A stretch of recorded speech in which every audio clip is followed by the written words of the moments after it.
Hermanos míos, hoy quiero hablarles de algo que nos paraliza a todos, que nos roba la paz, que nos quita el sueño y que muchas veces nos impide ser la persona que Dios soñó cuando nos creó.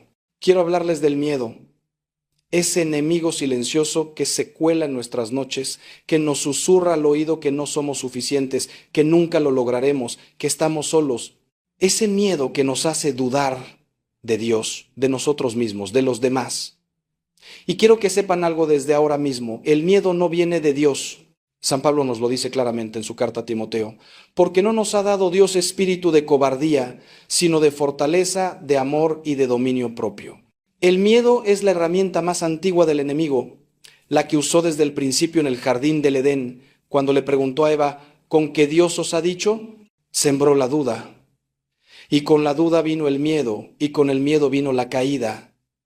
Pero hermanos, hoy no vengo a hablarles solo del problema, vengo a darles soluciones concretas, prácticas, poderosas. Vengo a compartirles 4 formas de vencer el miedo que han transformado mi vida y la vida de miles de personas que he acompañado en el confesionario, en retiros espirituales, en momentos de crisis profunda. Estas no son teorías abstractas ni filosofías baratas. Son armas espirituales forjadas en la oración, probadas en el sufrimiento, validadas por la experiencia de los santos y sobre todo reveladas por nuestro Señor Jesucristo, quien enfrentó todos nuestros miedos y los venció en la cruz. Les prometo que si aplican lo que hoy les voy a compartir, su vida cambiará radicalmente. No digo que el miedo desaparecerá por completo, porque somos humanos y el miedo forma parte de nuestra condición, pero sí les digo que aprenderán a dominarlo, a no dejar que él los domine a ustedes. Piensen por un momento en todas las veces que el miedo les ha robado algo. Cuántas oportunidades perdidas por miedo al fracaso. Cuántas relaciones rotas por miedo a la vulnerabilidad. Cuántos sueños enterrados por miedo al qué dirán.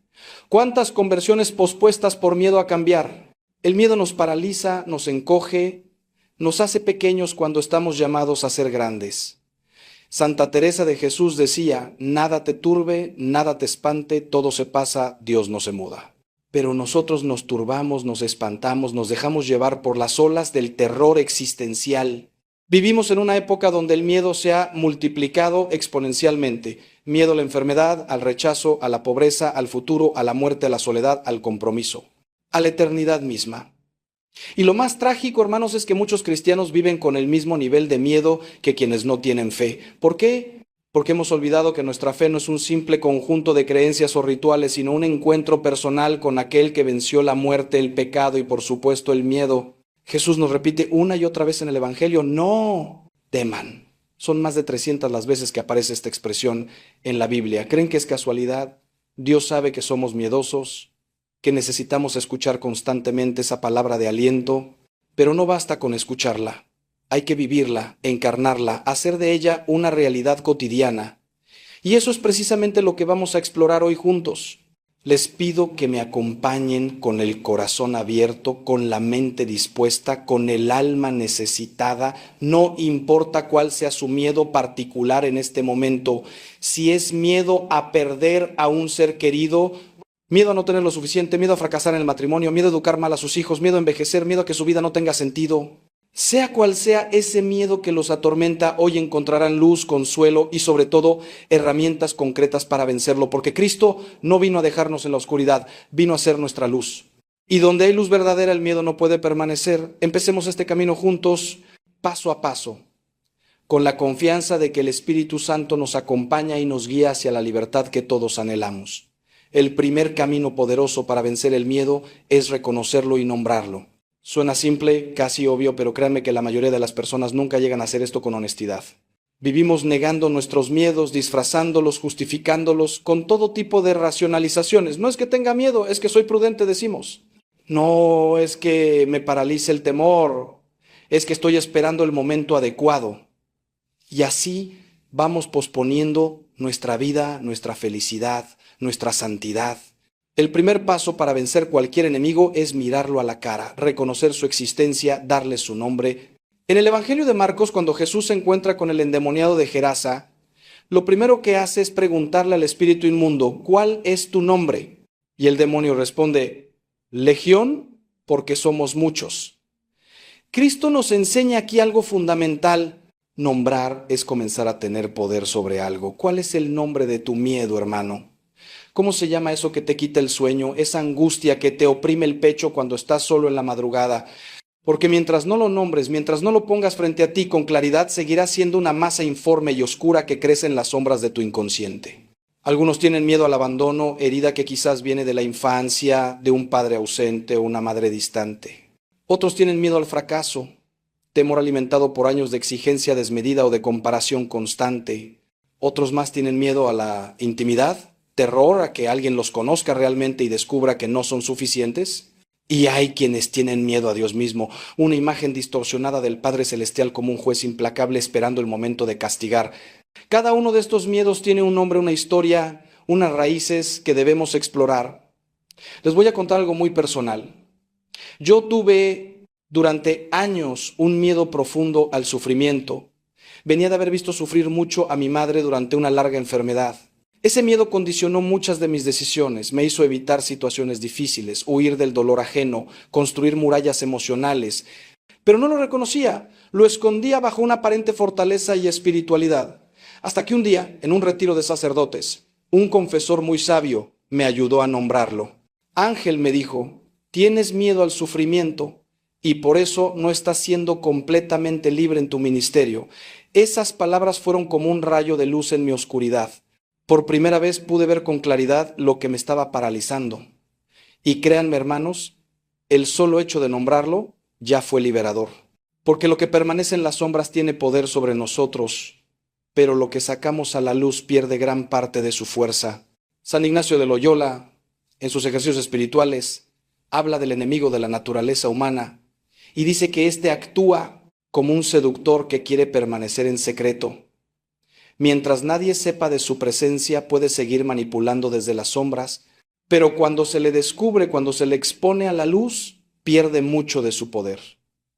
Lo mismo ocurre con nuestros miedos. Cuando los confesamos a Dios en oración, cuando los compartimos con un director espiritual o con un amigo de confianza, cuando los escribimos en un papel y los miramos frente a frente, algo comienza a cambiar. Ya no son monstruos indefinibles que nos acechan, sino realidades concretas que podemos comenzar a enfrentar. Y descubrimos algo maravilloso: la mayoría de nuestros miedos son mucho más pequeños de lo que parecían cuando estaban escondidos en la oscuridad.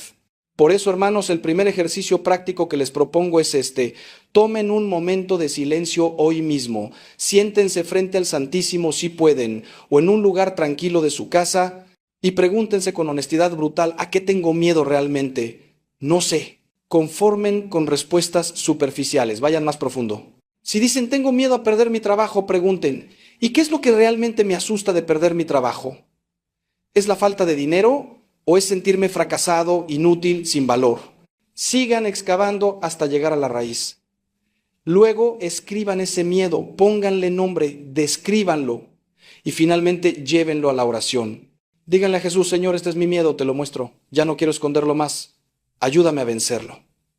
Este primer paso es fundamental, es la puerta de entrada a la libertad. Sin él, todo lo demás que vamos a hablar quedará en teoría bonita, pero ineficaz.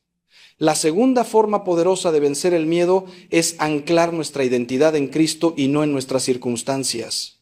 Esto, hermanos queridos, es absolutamente revolucionario.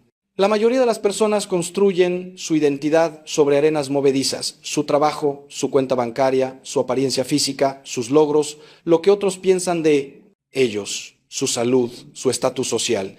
Y cuando cualquiera de estas cosas se tambalea toda su identidad, y con ella viene el pánico, la desesperación, el miedo existencial.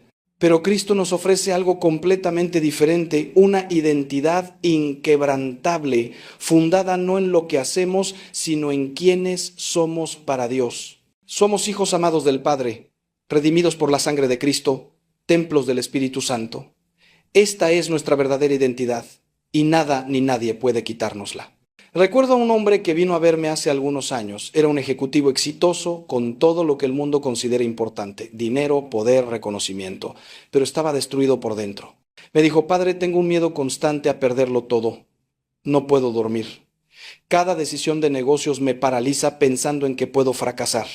Le pregunté: ¿Quién eres tú cuando no eres el CEO de esa empresa? Se quedó mirándome en blanco. No tenía respuesta. Su identidad completa estaba puesta en su posición laboral. Trabajamos juntos durante meses para que descubriera su verdadera identidad en Cristo. Le pedí que cada mañana, antes de revisar sus correos o sus números de ventas, se mirara al espejo y dijera: soy un hijo amado de Dios. Mi valor no depende de mis logros, sino de su amor incondicional por mí. Al principio le parecía ridículo, pero poco a poco algo cambió en su interior. El miedo comenzó a perder su garra. San Pablo lo dice magistralmente en su carta a los Romanos: ¿quién nos separará del amor de Cristo? ¿La tribulación? ¿La angustia? ¿La persecución? ¿El hambre? ¿La desnudez? ¿El peligro? ¿La espada? Estoy seguro de que ni la muerte, ni la vida, ni los ángeles, ni los principados, ni lo presente, ni lo futuro, ni las potestades, ni la altura, ni la profundidad, ni ninguna otra criatura podrá separarnos del amor de Dios manifestado en Cristo Jesús. ¡Qué declaración tan poderosa! Pablo está diciendo que absolutamente nada puede tocar nuestra identidad fundamental como amados de Dios. Podemos perder el trabajo, la salud, la reputación, incluso a seres queridos, pero no podemos perder lo esencial: somos eternamente amados por Dios. Cuando esta verdad penetra hasta lo más profundo de nuestro ser, el miedo pierde su fundamento. Porque ¿a qué vamos a temer si lo más importante, lo único verdaderamente importante, ya lo tenemos y nadie puede quitárnoslo? El problema es que vivimos en una cultura que constantemente nos dice lo contrario.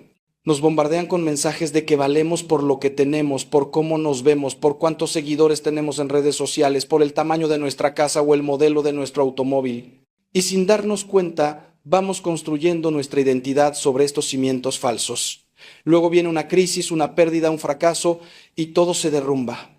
He visto personas hundirse en depresiones profundas porque perdieron su belleza física con la edad, o porque sus hijos se alejaron, o porque se jubilaron y ya no eran alguien importante en su empresa. Su identidad completa estaba puesta en esas cosas temporales, y cuando desaparecieron quedaron vacíos, llenos de miedo a no ser nadie. Pero hermanos, ustedes no son lo que hacen, no son lo que tienen, no son lo que otros dicen de ustedes. Ustedes son hijos de Dios, y eso es suficiente. Para vivir esta verdad concretamente, les propongo este ejercicio espiritual que a mí me ha transformado. Cada día, en su momento de oración, dediquen 5 minutos a meditar en su identidad en Cristo.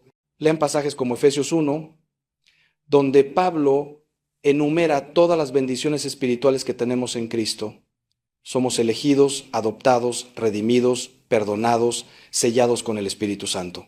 Lean el Salmo 139, donde Dios dice que nos tejió en el vientre de nuestra madre, que conoce todos nuestros días. Lean la parábola del Hijo Pródigo y véanse en ese abrazo del Padre que corre a recibirnos sin importar cuánto hayamos fracasado. Repitan en voz alta estas verdades hasta que penetren en su corazón y desplacen las mentiras que el mundo y el enemigo les han dicho. Cuando su identidad esté firmemente anclada en Cristo, los miedos externos ya no tendrán el poder de destruirlos. Podrán enfrentar las tormentas de la vida con una paz que el mundo no puede dar ni quitar. Pero hermanos, déjenme preguntarles algo que quizás les incomode, pero que necesitamos enfrentar con honestidad brutal. ¿Cuántos de ustedes, si son completamente sinceros, han permitido que el miedo tome decisiones en su vida? ¿Cuántos han dicho que no a algo que Dios les estaba pidiendo porque tenían miedo? ¿Cuántos han permanecido en situaciones tóxicas, en trabajos que destruyen su alma, en relaciones que los dañan, simplemente por miedo al cambio? Porque hay algo que debo decirles con todo el amor, pero también con toda la firmeza. El miedo es muchas veces una forma de incredulidad disfrazada. Cuando dejamos que el miedo nos paralice, estamos diciendo implícitamente que no confiamos en que Dios tiene el control, que no creemos que Él sea suficiente, que pensamos que debemos resolver todo con nuestras propias fuerzas. Y eso, queridos hermanos, es vivir como si Dios no existiera, aunque vayamos a misa todos los domingos. He conocido a personas que llevan décadas hablando de ese proyecto que Dios puso en su corazón, pero que nunca inician porque tienen miedo. He visto matrimonios destruirse porque ninguno de los dos tenía el valor de ser vulnerable y hablar de sus verdaderos sentimientos. He visto jóvenes con vocaciones claras al sacerdocio o a la vida religiosa que las rechazan por miedo a lo que dirán sus padres o sus amigos. He visto empresarios católicos que saben que ciertas prácticas en sus negocios no son éticas, pero continúan con ellas por miedo a perder dinero. Y en todos estos casos, el miedo se ha convertido en un ídolo, en algo a lo que obedecemos más que a Dios mismo. Es duro escucharlo, lo sé, pero alguien tiene que decirlo. Cuando el miedo gobierna nuestras decisiones, estamos adorando al miedo en lugar de adorar a Dios. Y ningún ídolo puede darnos paz ni vida abundante. Santa Teresa de Calcuta decía algo que siempre me ha impactado: el amor, para ser verdadero, tiene que doler. Y yo añadiría, para vencer el miedo, tenemos que estar dispuestos a sufrir la incomodidad de salir de nuestra zona de confort. Porque el miedo nos mantiene encerrados en jaulas que nosotros mismos construimos. Jaulas que nos parecen seguras, pero que en realidad son prisiones. Y Dios viene constantemente a abrirnos las puertas, invitándonos a salir, a volar, a vivir la vida en plenitud que Él soñó para nosotros. Pero nosotros preferimos la jaula conocida que la libertad desconocida. Preferimos la esclavitud familiar que la aventura de confiar. Y así vamos muriendo lentamente, sin haber vivido realmente, porque el miedo nos robó la existencia. ¿Hasta cuándo, hermanos? ¿Hasta cuándo vamos a permitir que el miedo nos siga robando los años que Dios nos ha regalado? Piensen en los santos. ¿Creen que ellos no tenían miedo? Por supuesto que lo tenían. San Francisco de Asís tuvo miedo cuando Dios le pidió que reconstruyera su iglesia. Santa Teresa de Ávila tuvo miedo cuando comenzó la reforma del Carmelo, enfrentando oposición de todos lados. San Maximiliano Kolbe tuvo miedo en Auschwitz cuando ofreció su vida por otro prisionero. La diferencia no es que ellos no sentían miedo, sino que no permitieron que el miedo tuviera la última palabra. Eligieron la obediencia a Dios por encima de su comodidad, la fe por encima de la seguridad, el amor por encima del miedo. Y esa decisión, repetida día tras día, los llevó a la santidad y a la verdadera libertad. Nosotros estamos llamados a lo mismo, no a una vida sin miedo, sino a una vida donde el miedo no sea el que mande. La tercera forma poderosa de vencer el miedo es alimentar nuestra fe con la palabra de Dios y los sacramentos. Hermanos, esto no es una sugerencia piadosa, es una necesidad absoluta. Sin una vida espiritual consistente, sólida, profunda, es imposible vencer el miedo de manera duradera. Podemos leer todos los libros de autoayuda del mundo, podemos tener la psicología más avanzada, podemos hacer todos los ejercicios de respiración y meditación secular que existen, y todo eso puede ayudar hasta cierto punto. Pero hay una dimensión del miedo que solo puede ser tocada por la gracia de Dios. Porque nuestros miedos más profundos no son solo psicológicos, son espirituales. Tienen que ver con nuestra condición de criaturas frágiles, mortales, marcadas por el pecado original, enfrentadas a un enemigo real que busca nuestra destrucción. Y contra eso, solo las armas espirituales son efectivas. San Pablo nos dice en Efesios 6, revestíos de toda la armadura de Dios para que podáis resistir en el día malo. Y luego enumera esas armas: el cinturón de la verdad, la coraza de la justicia, el calzado del celo por el evangelio, el escudo de la fe, el yelmo de la salvación, la espada del Espíritu, que es la palabra de Dios. Y añade, orad en todo tiempo en el Espíritu. Hermanos, esto no es poesía, es un manual de guerra espiritual. Si queremos vencer el miedo, necesitamos estas armas. Y las recibimos principalmente a través de la palabra de Dios leída con fe, meditada con el corazón, y de los sacramentos, especialmente la Eucaristía y la confesión. No es casualidad que las personas que tienen una vida sacramental rica sean las que tienen mayor paz interior, las que enfrentan las crisis con mayor serenidad, las que no se derrumban cuando viene la tormenta. La palabra de Dios tiene un poder que no tiene ningún otro texto humano. Es viva y eficaz, como dice la carta a los Hebreos, más penetrante que espada de dos filos. Cuando leemos la Escritura con fe, no estamos simplemente procesando información, estamos permitiendo que Dios mismo nos hable directamente al corazón. Y Él conoce exactamente qué palabra necesitamos escuchar en cada momento para fortalecer nuestra fe y disipar nuestros miedos. Recuerdo a una mujer que vino a verme aterrorizada porque le habían diagnosticado cáncer. Estaba consumida por el miedo a la muerte, a dejar a sus hijos pequeños, al sufrimiento que vendría. Le pedí que cada día leyera el Salmo 23. El Señor es mi pastor, nada me falta. Aunque camine por cañadas oscuras, nada temo porque tú vas conmigo. Al principio eran solo palabras, pero me comprometí a orar con ella cada semana y poco a poco esa palabra fue penetrando en su corazón, transformándola. 6 meses después me dijo, padre, el miedo sigue ahí, no voy a mentirle, pero ya no me gobierna. Sé que Dios camina conmigo y eso es suficiente. Y luego está la Eucaristía, hermanos queridos. El sacramento de los sacramentos, el mayor regalo que Jesús nos dejó. Cuando comulgamos, recibimos a Cristo mismo en nuestro cuerpo, en nuestra alma. Él entra en nosotros con todo su poder, con toda su paz, con todo su amor. ¿Cómo puede permanecer el miedo cuando el príncipe de la paz habita en nosotros? El problema es que muchos católicos van a misa por rutina, comulgan por costumbre, sin verdadera fe, sin preparación, sin acción de gracias después. Y por eso no experimentan el poder transformador de la Eucaristía. Pero cuando nos acercamos al altar con fe viva, con corazón contrito, con deseo ardiente de recibir a Jesús, algo sucede. Una fuerza sobrenatural entra en nosotros. Una paz que no podemos explicar. Un valor que no es nuestro, sino que viene de Él. Y los miedos comienzan a perder su intensidad. Y por supuesto, el sacramento de la reconciliación. Hermanos, no puedo enfatizar esto suficientemente. El miedo tiene raíces en el pecado. El pecado nos separa de Dios. Y cuando estamos separados de Él, quedamos expuestos a todo tipo de miedos. Adán y Eva, después de pecar, ¿qué sintieron? Miedo. Oí tu voz en el jardín y tuve miedo, le dice Adán a Dios. El pecado rompió la confianza, introdujo la vergüenza, abrió la puerta al miedo. Y la única forma de sanar esa ruptura es a través del sacramento de la confesión, donde Dios mismo a través del sacerdote nos dice, tus pecados te son perdonados, ve en paz. Esas palabras tienen un poder liberador inmenso. Cada vez que me confieso, siento como cadenas que caen de mi alma, como si respirara aire fresco después de estar en un cuarto cerrado. Y con esa libertad viene la paz, y con la paz se va el miedo. Si hace mucho que no te confiesas, hermano, hermana, te lo ruego, hazlo pronto. Verás cómo muchos de tus miedos tienen que ver con culpas no resueltas, con pecados escondidos, con una conciencia intranquila. La cuarta y última forma poderosa de vencer el miedo es cultivar una comunidad de fe auténtica. Hermanos, no fuimos creados para vivir aislados. Somos seres sociales, relacionales, comunitarios.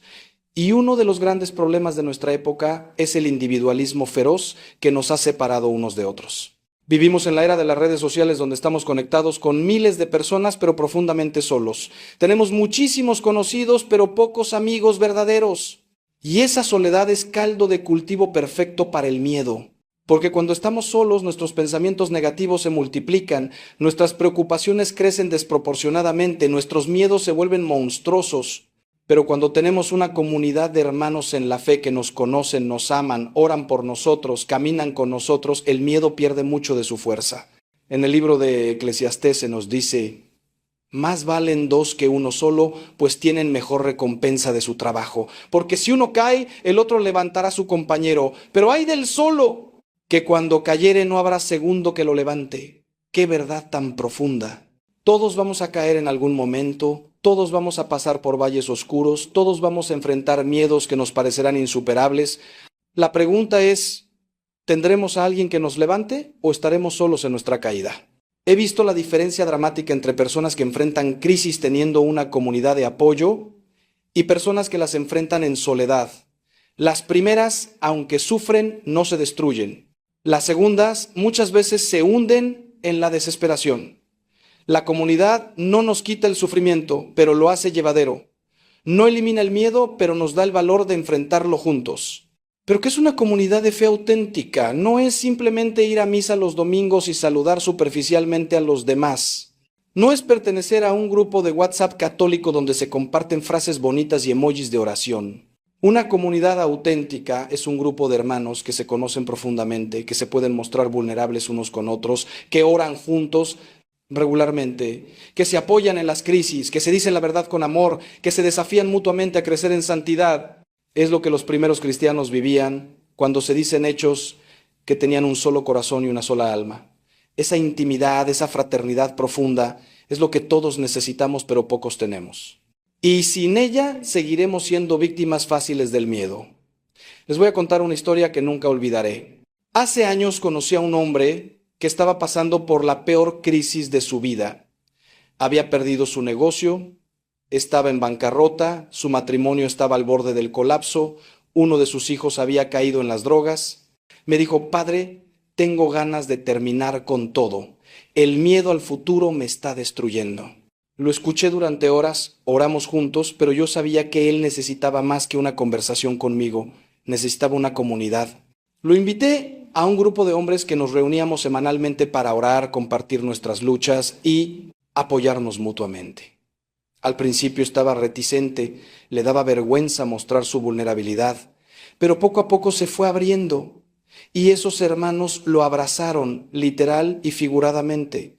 Oraron por él, lo visitaron, le consiguieron trabajo, aconsejaron su matrimonio, le dieron esperanza cuando él ya no tenía. 2 años después era un hombre completamente transformado. Me dijo: padre, sin esa comunidad yo no estaría aquí. Ellos me salvaron la vida.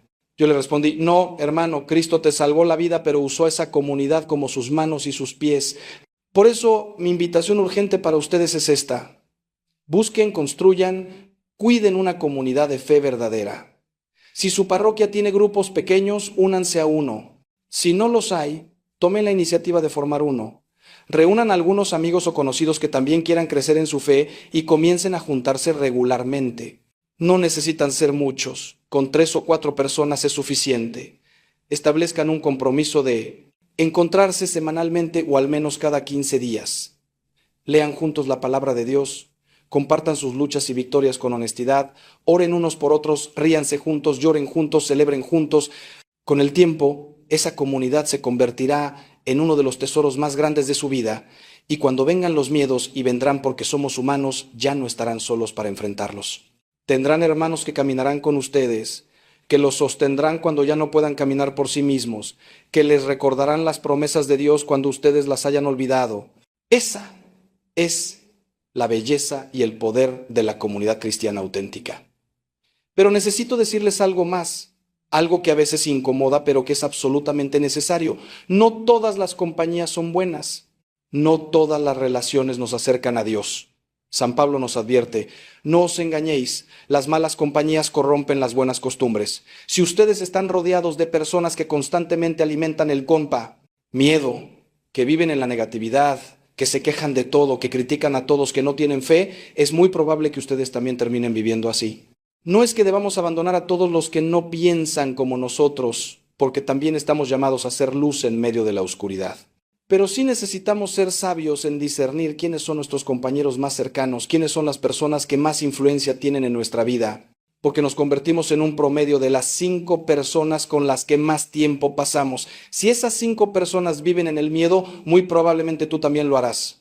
Pero si esas personas viven en la fe, en la esperanza, en el amor de Dios, su influencia te elevará. Y ahora, hermanos queridos, quiero que reflexionemos juntos sobre algo que probablemente muchos de ustedes han experimentado, pero quizás nunca han verbalizado. El miedo tiene una voz. ¿Lo han notado? Tiene una voz constante que nos habla, que nos susurra, que nos grita a veces. Y esa voz dice cosas como: no vas a lograrlo, todos te van a rechazar, no eres suficiente, vas a fracasar como siempre, Dios te va a castigar.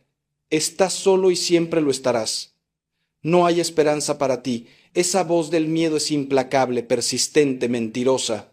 Y el problema es que muchas veces la confundimos con nuestra propia voz, con la voz de la razón, incluso con la voz de Dios, pero no lo es. Es la voz del enemigo, del padre de la mentira, que usa el miedo como su arma favorita para paralizarnos y alejarnos de Dios. Contra esa voz del miedo necesitamos oponer otra voz, la voz de la fe. Y la voz de la fe dice cosas completamente diferentes. Dice: todo lo puedo en Cristo que me fortalece. Dice: si Dios está con nosotros, ¿quién contra nosotros? Dice: no temas, porque yo estoy contigo. No desmayes, porque yo soy tu Dios que te esfuerzo. Dice: el que comenzó en vosotros la buena obra, la perfeccionará hasta el día de Cristo Jesús. Dice: sabemos que a los que aman a Dios, todas las cosas les ayudan a bien. Estas no son frases de motivación barata, hermanos. Estas son promesas eternas del Dios que no puede mentir. Estas son verdades más sólidas que el cielo y la tierra. El problema es que la voz del miedo suele ser más fuerte, más insistente, más familiar para nosotros. Porque hemos escuchado esa voz durante años, quizás décadas. Pero la voz de la fe necesita ser cultivada, alimentada, repetida constantemente hasta que se vuelva más fuerte que la voz del miedo. Santa Faustina Kowalska, la gran mística polaca, cuenta en su diario que cada vez que venía el miedo o la tentación de desconfiar de Dios, ella repetía: Jesús, en ti confío. 5 palabras simples pero poderosas. No esperaba sentir confianza para decirlas. Las decía aunque su corazón estuviera lleno de dudas y temores. Y con el tiempo, esa repetición constante de la verdad fue transformando su interior. La fe no es primariamente un sentimiento. Es una decisión. Es elegir creer en lo que Dios dice por encima de lo que nuestras emociones gritan. Es oponer conscientemente la verdad de la palabra de Dios a las mentiras del miedo. Y esa batalla se libra principalmente en nuestra mente, en nuestros pensamientos. Por eso San Pablo nos dice: destruimos argumentos y toda altivez que se levanta contra el conocimiento de Dios, y llevamos cautivo todo pensamiento a la obediencia a Cristo. Déjenme darles una herramienta práctica y poderosa que yo mismo uso constantemente. Cada vez que viene un pensamiento de miedo, un pensamiento que me paraliza o me quita la paz, hago 3 cosas. Primero, lo reconozco.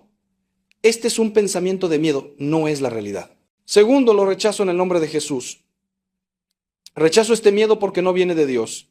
En el nombre de Jesús ordeno que este temor se vaya. Tercero, lo reemplazo con una verdad de la palabra de Dios. Cito un versículo específico que contrarresta ese miedo particular. Por ejemplo, si el miedo dice vas a terminar solo, yo cito Hebreos 13:5, no te desampararé ni te dejaré. Si el miedo dice no tienes futuro, yo cito Jeremías 29:11. Yo sé los planes que tengo para vosotros, planes de bienestar y no de mal, para daros un futuro y una esperanza. Este ejercicio, repetido consistentemente, entrena nuestra mente a responder con fe en lugar de con miedo. Pero hermanos, seamos realistas, esto no es magia. No, es que vamos a citar un versículo y ¡puf! El miedo desaparece instantáneamente para siempre. No, la batalla es real, es constante, es agotadora a veces. Pero es una batalla que podemos ganar si no nos rendimos. Si seguimos oponiéndole a la voz del miedo, la voz de la fe, día tras día, pensamiento tras pensamiento. Y con el tiempo algo maravilloso sucede. La voz de la fe se vuelve más natural, más espontánea, más fuerte. Y la voz del miedo, aunque no desaparece completamente, pierde mucho de su poder sobre nosotros. Nos convertimos en lo que San Pablo llama más que vencedores por medio de aquel que nos amó. No es que no tengamos batallas, sino que las estamos ganando una a una con la fuerza que viene de lo alto. Ahora bien, hay algo crucial que necesito abordar y que muchas veces se pasa por alto en las enseñanzas sobre el miedo. No todos los miedos son iguales.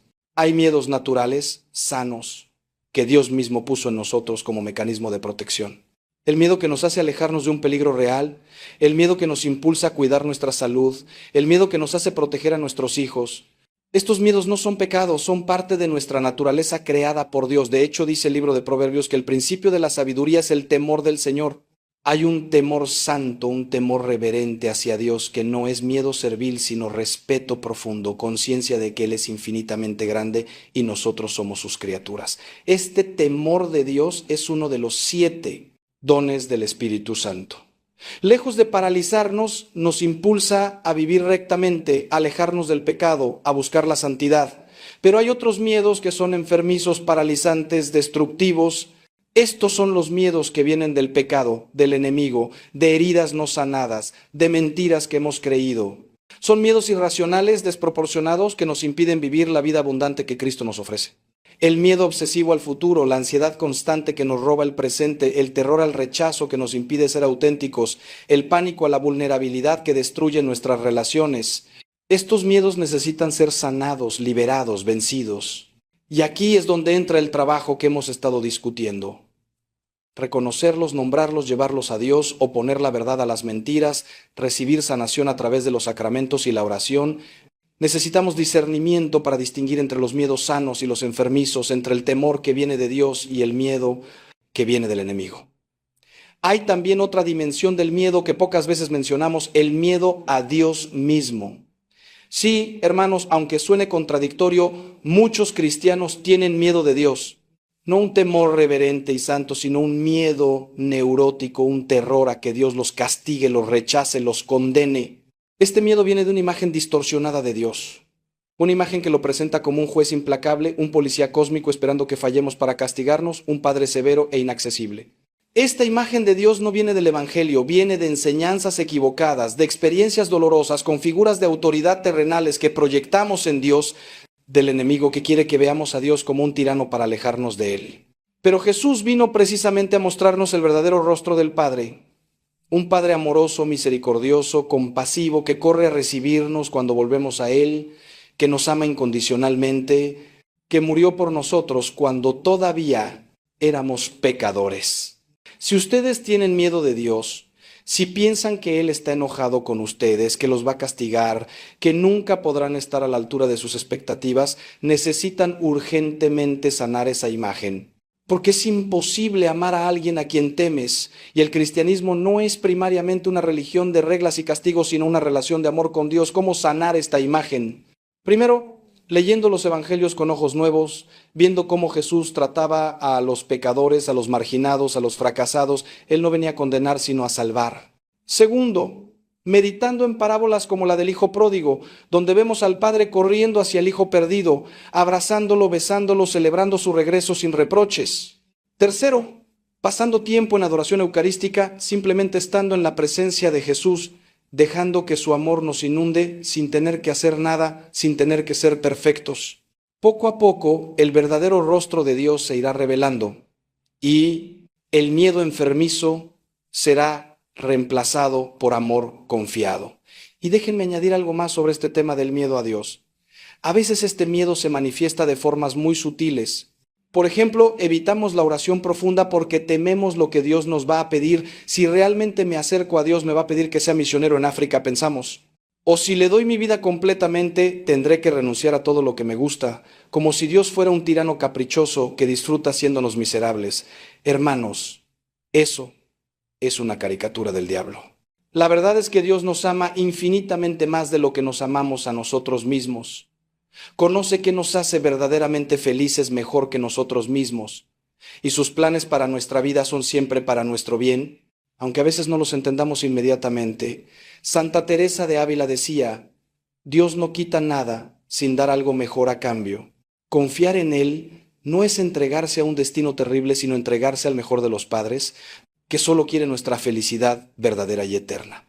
Hay otro aspecto del miedo que quiero abordar, porque es particularmente relevante en nuestra época: el miedo al sufrimiento.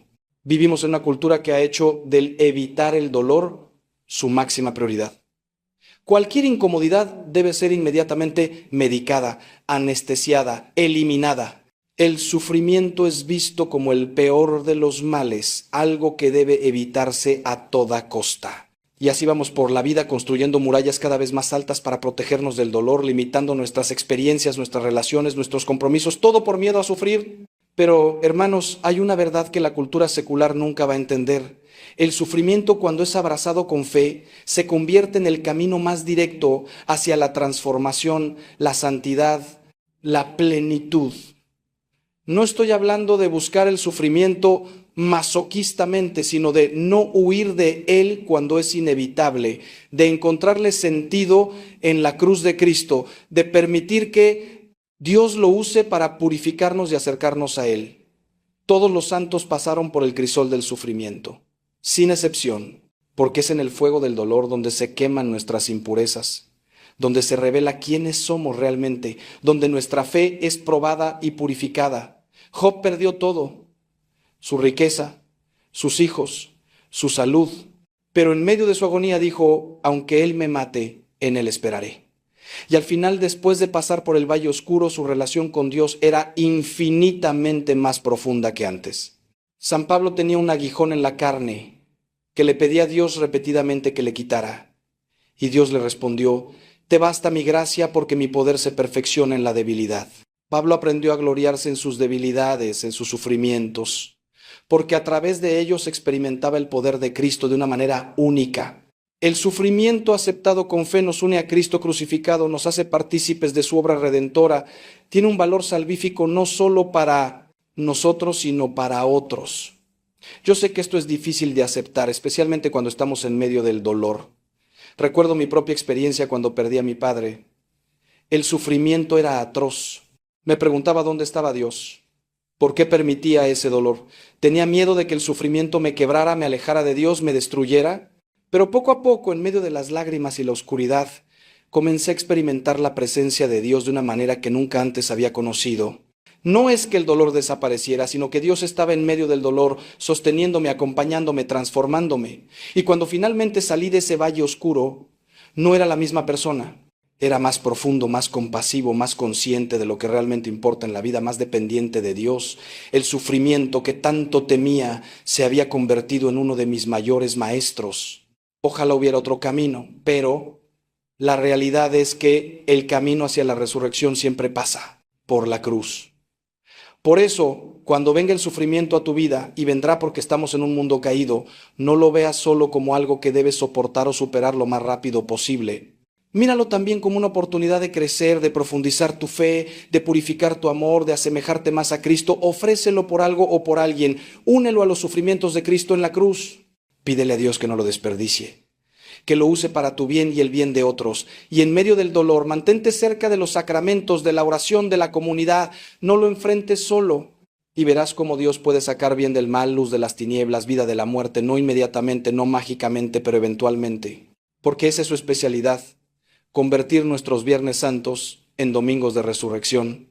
Y el miedo al sufrimiento perderá su garra cuando entendamos que con Cristo incluso el dolor tiene propósito y puede ser redentor.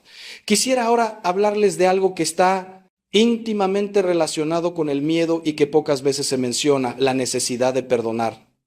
Hermanos, el rencor, la amargura, la falta de perdón son raíces profundas de muchos de nuestros miedos.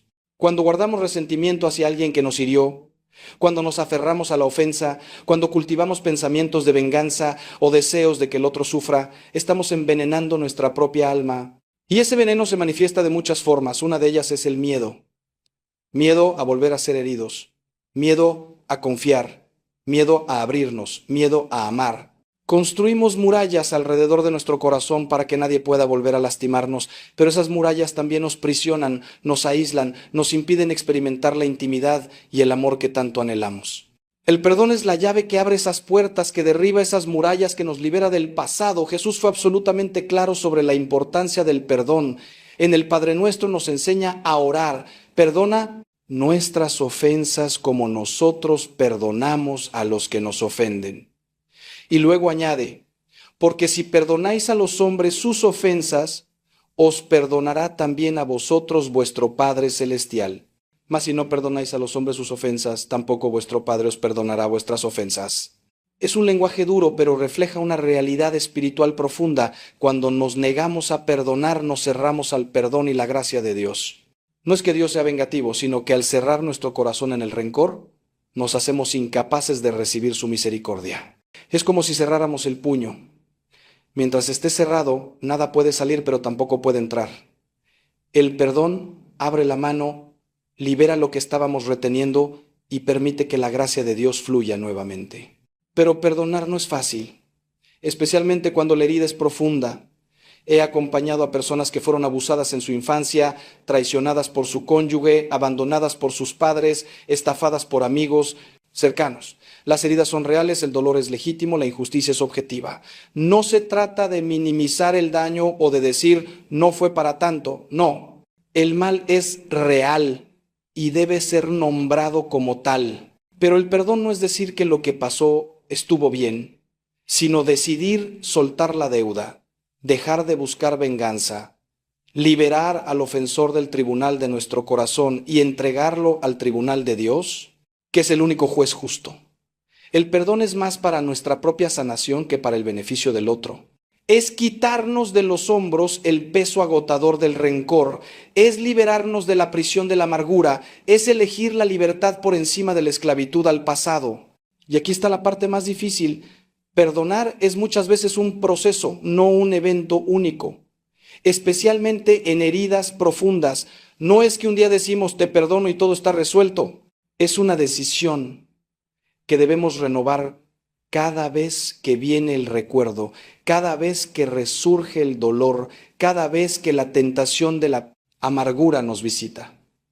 Es llevar a esa persona, ese evento, esa herida a los pies de la cruz una y otra vez diciendo, Señor, yo quiero perdonar, pero no puedo hacerlo con mis propias fuerzas. Dame tu gracia. Ayúdame a ver a esta persona como tú la ves. Ayúdame a liberarla. Ayúdame a sanar. Y poco a poco, con la gracia de Dios, el perdón se va haciendo realidad en nuestro corazón. No significa que olvidaremos lo que pasó o que necesariamente restauraremos la relación con esa persona, especialmente si sigue siendo peligrosa. Pero sí significa que el veneno del rencor ya no nos consume, que somos libres interiormente. Les voy a contar algo muy personal. Hubo una persona en mi vida que me hirió profundamente hace muchos años. No voy a entrar en detalles, pero fue una traición significativa que me causó mucho dolor. Durante años cargué con ese resentimiento. Cada vez que pensaba en esa persona sentía una ira que me quemaba por dentro, y esa falta de perdón me estaba enfermando espiritualmente, me estaba robando la paz, me estaba haciendo daño a mí mismo mucho más que a la otra persona. Un día, en un retiro, el Señor me confrontó con esta situación y me di cuenta de que yo, que predicaba sobre el perdón, que aconsejaba a otros que perdonaran, yo mismo no estaba perdonando. Me arrodillé ante el Santísimo y tomé la decisión de perdonar. Fue uno de los momentos más difíciles de mi vida. Lloré como no había llorado en años, pero al soltar ese peso sentí una libertad indescriptible.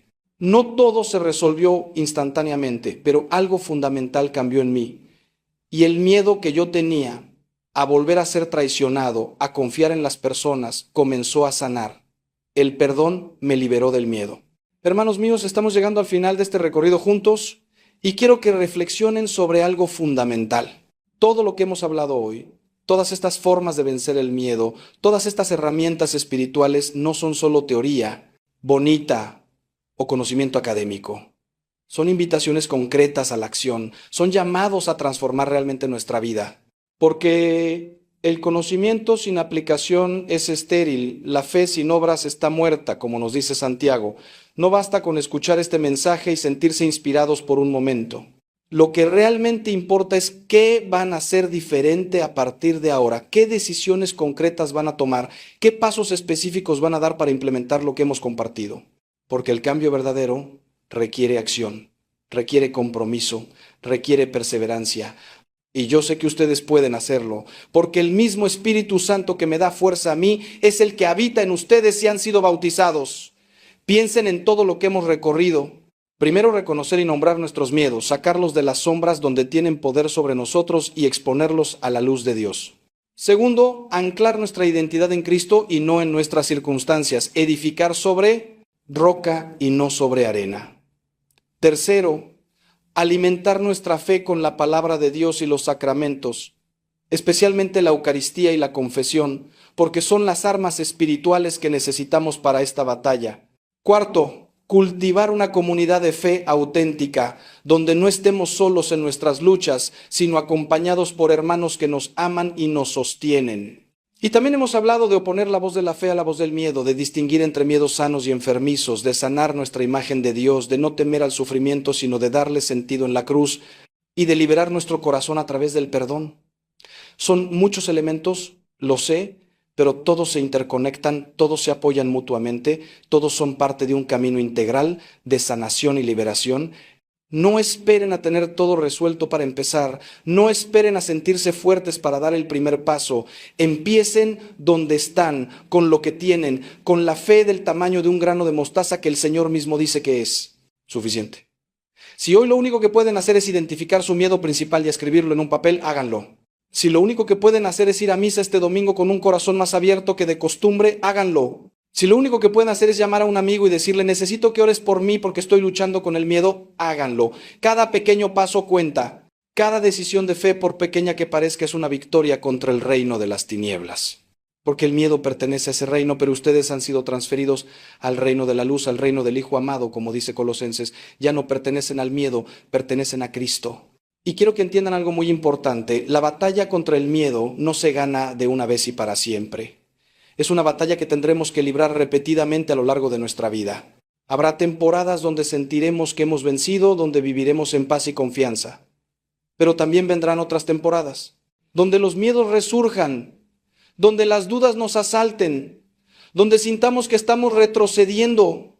Eso es normal, es parte de la condición humana, es parte del crecimiento espiritual. Lo importante no es nunca caer, sino levantarse cada vez que caemos.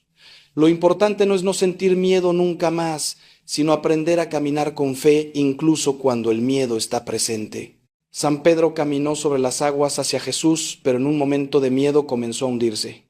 ¿Y qué hizo Jesús? No lo condenó, no lo rechazó, no lo abandonó. Extendió su mano y lo sostuvo. Hombre de poca fe, ¿por qué dudaste? Le dijo, pero lo sostuvo. Y eso es lo que Cristo hace con nosotros constantemente. Nos invita a caminar sobre las aguas de la fe, y cuando el miedo nos hace tambalearnos, Él está ahí para sostenernos. Por eso no se desanimen si no ven cambios inmediatos, si los miedos persisten, si hay días malos. La vida espiritual no es una línea recta de progreso constante, es más bien una espiral donde a veces parece que estamos pasando por los mismos lugares, pero en realidad estamos a un nivel más profundo. Cada vez que enfrentan un miedo y lo vencen con la ayuda de Dios, aunque sea parcialmente, están creciendo en fortaleza espiritual. Cada vez que eligen la confianza sobre la ansiedad, están entrenando su alma en la fe. Cada vez que se levantan después de una caída, están demostrando que su esperanza está puesta en Cristo y no en su propia perfección. Y eso es lo que Dios realmente valora. No que seamos perfectos, sino que seamos perseverantes, fieles, que no nos rindamos, que sigamos buscándolo incluso cuando es difícil, especialmente cuando es difícil. Y ahora, hermanos queridos, quiero cerrar con una oración y una bendición sobre cada uno de ustedes. Pero antes, quiero pedirles algo importante. Si este mensaje les ha tocado el corazón, si sienten que Dios les ha hablado a través de estas palabras, no lo guarden para ustedes solos, compartan este mensaje con alguien que lo necesite. Todos conocemos personas que están luchando con el miedo en este momento. Un familiar, un amigo, un compañero de trabajo, alguien en nuestra comunidad. Envíenles este mensaje, invítenlos a escucharlo, oren con ellos, porque la fe se fortalece cuando se comparte, el mensaje de esperanza se multiplica cuando lo transmitimos. Y si aún no están suscritos a este canal, les invito a que lo hagan, no por mí, sino por ustedes mismos, para que puedan seguir recibiendo contenido que los ayude a crecer en su fe, a enfrentar los desafíos de la vida con la sabiduría del Evangelio, a caminar cada día más cerca de Cristo. Oremos juntos. Padre Celestial, Dios de amor infinito, de misericordia inagotable, de poder ilimitado, vengo ante ti en este momento con todos mis hermanos que han escuchado este mensaje. Señor, tú conoces a cada uno por su nombre, conoces sus luchas, sus miedos, sus heridas, sus anhelos más profundos, conoces lo que les quita a él, sueño, lo que oprime su corazón, lo que paraliza su vida. Y hoy te pedimos, Padre bueno, que tu Espíritu Santo descienda sobre cada uno de nosotros con poder sanador, con fuego purificador, con luz reveladora. Que tu amor perfecto eche fuera todo temor, como dice tu palabra. Que tu presencia llene cada espacio vacío, cada lugar oscuro, cada rincón donde el miedo se ha escondido. Sana las heridas del pasado que alimentan nuestros temores presentes. Libéranos de las mentiras que hemos creído sobre ti, sobre nosotros mismos, sobre nuestro futuro. Danos el don de la fe, auméntala en nosotros, para que podamos confiar en ti incluso cuando no entendamos, incluso cuando sea difícil, incluso cuando el camino esté oscuro. Danos comunidades de fe auténticas donde podamos caminar juntos, sostenernos mutuamente, amarnos con tu amor.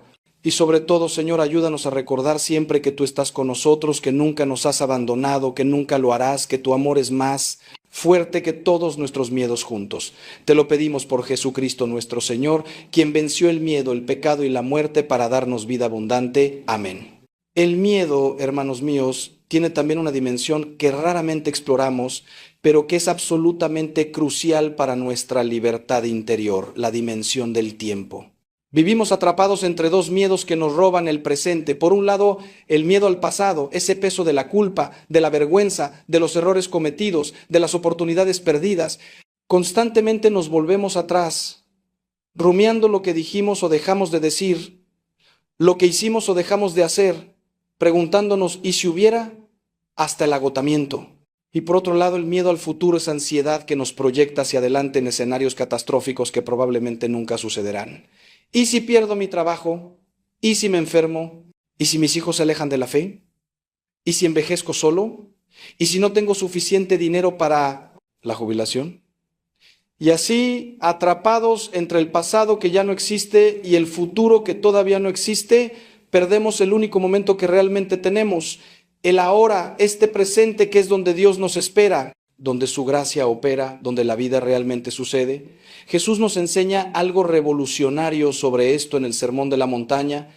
Después de hablar sobre no preocuparse por el mañana, sobre mirar las aves del cielo y los lirios del campo, concluye con esta palabra poderosa: no os afanéis por el día de mañana, porque el día de mañana traerá su afán, basta a cada día su propio mal. No está diciendo que seamos irresponsables, que no planeemos, que vivamos con ingenuidad. Está diciendo algo mucho más profundo, que vivamos plenamente el presente, confiando en que Dios nos dará la gracia necesaria para cada momento cuando ese momento llegue. No tenemos la gracia de mañana hoy, pero tendremos la gracia de mañana mañana. Es como el maná en el desierto. Los israelitas no podían acumular maná para varios días. Tenían que recogerlo fresco cada mañana. Así es con la gracia de Dios. Cada día tiene su porción, suficiente para ese día, no para proyectarnos a la próxima semana o el próximo año. Santa Teresa de Lisieux, la doctora de la Iglesia, vivió esto de manera extraordinaria con lo que ella llamaba el caminito. Ella decía que no se preocupaba por los grandes sacrificios del futuro, ni se torturaba con los errores del pasado. Vivía el presente con amor, haciendo cada pequeña cosa, cada tarea ordinaria, con extraordinario amor por Dios. Cuando venían pensamientos sobre su futuro incierto, sobre si podría soportar el martirio si fuera llamada a eso, ella simplemente los devolvía a Dios diciendo: Señor, dame la gracia para este momento. Si algún día me llamas al martirio, me darás la gracia en ese momento. Y así vivía en una paz profunda, incluso en medio de su terrible sufrimiento por tuberculosis al final de su corta vida. No tenía miedo, porque no estaba viviendo en el futuro, sino en el ahora, donde la presencia de Dios era real y suficiente. Esto, hermanos, es la espiritualidad del presente, de la infancia espiritual, del abandono confiado en los brazos del Padre. Les voy a dar un ejercicio práctico que ha transformado mi vida y la de muchas personas a quienes he acompañado.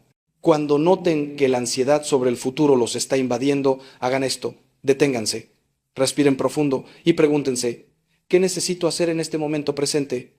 No mañana, no la próxima semana, ahora mismo. Casi siempre descubrirán que en este momento presente están bien, están seguros, tienen lo que necesitan. El problema no está en el ahora, sino en el futuro imaginado. Entonces traigan su mente de vuelta al presente. Si hay algo que necesitan hacer ahora, háganlo. Si no, simplemente estén presentes, conscientes, agradecidos por este momento. Oren una oración sencilla: Señor, te entrego mi sencilla futuro. Confío en que cuando llegue ese mañana que tanto me preocupa, tú estarás ahí conmigo, dándome lo que necesite. Y luego vuelvan su atención a la tarea, la persona, la situación que tienen frente a ustedes ahora. Este ejercicio, practicado consistentemente, entrena nuestra mente a vivir en el presente donde realmente existe la paz de Dios. Y en cuanto al pasado, hermanos, necesitamos aprender algo fundamental. El arrepentimiento verdadero es sanador, pero la culpa tóxica es destructiva. Hay una diferencia enorme entre ambos. El arrepentimiento nos lleva a Dios, reconociendo nuestro pecado, pidiéndole perdón, recibiendo su misericordia en el sacramento de la confesión y luego siguiendo adelante renovados. La culpa tóxica, por el contrario, nos mantiene atrapados en el pasado, rumiando constantemente nuestros errores, flagelándonos emocionalmente, sintiendo que nunca seremos suficientes, que Dios no puede perdonarnos completamente. Esta culpa no viene de Dios, viene del acusador, del diablo, que significa precisamente eso, el acusador. Él quiere mantenernos mirando hacia atrás, paralizados por la vergüenza, incapaces de avanzar en la vida y en la santidad. Pero Dios nos dice a través del profeta Isaías: aunque vuestros pecados sean como la grana, como la nieve, serán emblanquecidos. Cuando Dios perdona, perdona completamente, no guarda registro de nuestros pecados perdonados, los echa al fondo del mar, como dice Miqueas. Por eso, si ya te has confesado de algo, si ya lo has llevado a Dios con arrepentimiento sincero, no permitas que el enemigo te siga acusando. Cuando vengan esos pensamientos de culpa sobre algo que ya confesaste, di con autoridad: este pecado ya está bajo la sangre de Cristo, ya fue perdonado, no tiene poder sobre mí. Rechazo esta acusación en el nombre de Jesús. Y si es necesario, vuelve a confesarte de ese pecado una última vez, no porque Dios no te haya perdonado la primera vez, sino para que tengas paz completa. Y después de esa última confesión, haz un compromiso firme. No volverás a mirar atrás a ese pecado con culpa. Si el pensamiento viene, lo reconocerás, lo rechazarás y dirigirás tu mente hacia adelante, porque mientras sigas mirando atrás con culpa, no podrás caminar hacia adelante con libertad. Lot y su familia fueron rescatados de Sodoma con una sola condición: no mirar atrás. La esposa de Lot miró atrás y se convirtió en estatua de sal, quedó paralizada. Es una imagen poderosa de lo que nos pasa cuando no podemos soltar el pasado, quedamos congelados, incapaces de avanzar hacia la tierra prometida que Dios tiene para nosotros. Hay algo más que necesito compartirles sobre este tema del tiempo y el miedo. Muchas veces proyectamos nuestros miedos sobre las personas que amamos, especialmente sobre nuestros hijos, y eso se convierte en una forma de control disfrazado de amor. Los padres que no dejan que sus hijos crezcan, que tomen sus propias decisiones, que cometan sus propios errores porque tienen miedo de lo que pueda pasarles. Y así crían hijos inseguros, dependientes, que nunca aprenden a confiar en Dios por sí mismos porque siempre han confiado en la sobreprotección de sus padres. O los cónyuges que controlan cada movimiento de su pareja porque tienen miedo a la traición, al abandono, y así envenenan la relación con celos enfermizos, con desconfianza constante. O los líderes en la iglesia o en los negocios que no delegan, que no confían en su equipo porque tienen miedo de perder el control y así se agotan y no permiten que otros crezcan en sus dones. En todos estos casos, el miedo se disfraza de amor, de cuidado, de responsabilidad, pero en realidad es egoísmo, es incredulidad, es intentar jugar a ser Dios en la vida de otros. El amor verdadero, hermanos, incluye la capacidad de soltar, de confiar a las personas que amamos en las manos de Dios. No significa abandonarlas, no significa ser indiferentes, no significa no cuidarlas. Significa reconocer que hay un límite a nuestro control, que no podemos proteger a nuestros seres queridos de todo mal, que ellos también necesitan su propio camino con Dios, sus propias experiencias, incluso sus propios fracasos que les enseñarán lo que nosotros no podemos enseñarles. Cuando María y José encontraron a Jesús en el templo después de 3 días de búsqueda angustiosa, Jesús les dijo: ¿por qué me buscabais? ¿No sabíais que en los negocios de mi Padre me es necesario estar? Y el Evangelio dice que ellos no comprendieron estas palabras, pero María en su sabiduría guardaba todas estas cosas en su corazón. No trató de controlar a Jesús, no lo encadenó a su lado por miedo, sino que lo confió al Padre aunque no entendiera completamente. Ese es el modelo para nosotros: amar sin asfixiar, cuidar sin controlar, confiar en Dios más que en nuestra capacidad de proteger. Quiero hablarles ahora de algo que es particularmente relevante en nuestra cultura actual: el miedo al rechazo y la obsesión con la aprobación de los demás. Vivimos en una época de redes sociales donde constantemente estamos midiendo nuestro valor por la cantidad de likes, comentarios, seguidores, donde presentamos versiones editadas, filtradas, idealizadas de nosotros mismos porque tenemos terror a que nos vean como realmente somos. Donde el bullying se ha multiplicado exponencialmente porque ahora puede ser anónimo y masivo, y todo esto alimenta un miedo profundo al rechazo, a no ser aceptados, a no pertenecer. Los jóvenes especialmente sufren esto de manera terrible, pero también los adultos. ¿Cuántas personas viven vidas que no son realmente suyas, tomando decisiones no basadas en lo que Dios les pide o en lo que realmente quieren, sino en lo que otros esperan de ellos, en lo que les dará aceptación social?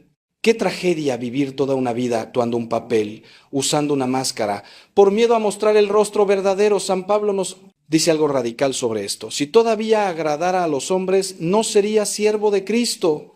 Está diciendo que hay una incompatibilidad fundamental entre buscar constantemente la aprobación humana y ser verdaderamente libre en Cristo. No es que debamos ser odiosos o indiferentes a los demás, sino que nuestra identidad y nuestro valor no pueden depender de lo que otros piensen de nosotros. Porque si vivimos así, seremos como veletas que giran con cada viento de opinión, sin rumbo fijo, sin integridad, sin paz. Jesús mismo fue rechazado por muchos. Los fariseos lo criticaban por comer con pecadores. Su propia familia pensó en un momento que estaba loco. La multitud que lo aclamó el domingo de Ramos gritó: crucifícale el Viernes Santo. Si Jesús hubiera basado su misión en la aprobación humana, nunca habría llegado a la cruz, nunca nos habría salvado. Pero él tenía clarísimo quién era, cuál era su misión y la aprobación que realmente importaba: la del Padre. Voy a contar algo que viví hace algunos años. Tomé una decisión pastoral que sabía que sería impopular, que me traería críticas, que algunos malentenderían, y efectivamente así fue. Recibí mensajes duros, hubo personas que dejaron de hablarme, incluso algunos cuestionaron mi vocación sacerdotal, y no les voy a mentir, dolió mucho. Hubo noches donde me cuestioné si había hecho lo correcto, donde la tentación de retractarme por la paz social era fuerte. Pero en oración el Señor me dio una claridad profunda. Yo no había sido ordenado sacerdote para ser popular, sino para ser fiel. No estaba llamado a complacer a todos, sino a obedecer a Dios. Y si para eso debía soportar el rechazo, así sería. Esa experiencia me liberó de una manera que no puedo describir completamente. Entendí visceralmente que la opinión que realmente importaba era la de Dios, y si Él estaba conmigo, ¿qué importaba quién estuviera en contra? Y curiosamente, cuando dejé de buscar la aprobación humana desesperadamente, cuando me liberé de ese miedo al rechazo, las relaciones se volvieron más auténticas, más profundas, más reales, porque ya no estaba actuando un papel, sino siendo yo mismo en Cristo. Este es mi desafío para ustedes, especialmente si luchan con el miedo al rechazo. Comiencen a practicar la autenticidad en pequeñas dosis. No tienen que hacer una declaración dramática o cambiar todo de la noche a la mañana, pero en sus conversaciones diarias, en sus interacciones, permítanse ser un poco más reales, un poco más vulnerables, un poco más ustedes mismos. Expresen una opinión que realmente tienen aunque no sea popular.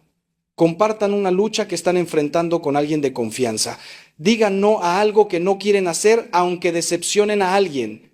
Y vayan notando qué pasa. Probablemente descubrirán que la mayoría de las personas respetan la autenticidad mucho más que la perfección fingida. Que algunas personas se alejarán, sí, pero las que se quedan serán relaciones reales, sólidas, basadas en la verdad y no en la imagen. Y sobre todo, descubrirán una libertad que nunca antes habían experimentado, la libertad de ser hijos de Dios sin disculparse por ello, sin esconderse, sin temer el juicio ajeno, porque el único juicio que realmente importa ya fue emitido. Dios los ama incondicional y eternamente. Esa es su verdadera identidad y nadie puede quitársela, absolutamente nadie. Cuando esa verdad penetre hasta lo más profundo de su ser, el miedo al rechazo comenzará a perder su poder devastador sobre sus vidas y podrán caminar con la cabeza en alto, no por orgullo, sino por la dignidad que Cristo les ha dado como hijos e hijas del Rey de Reyes.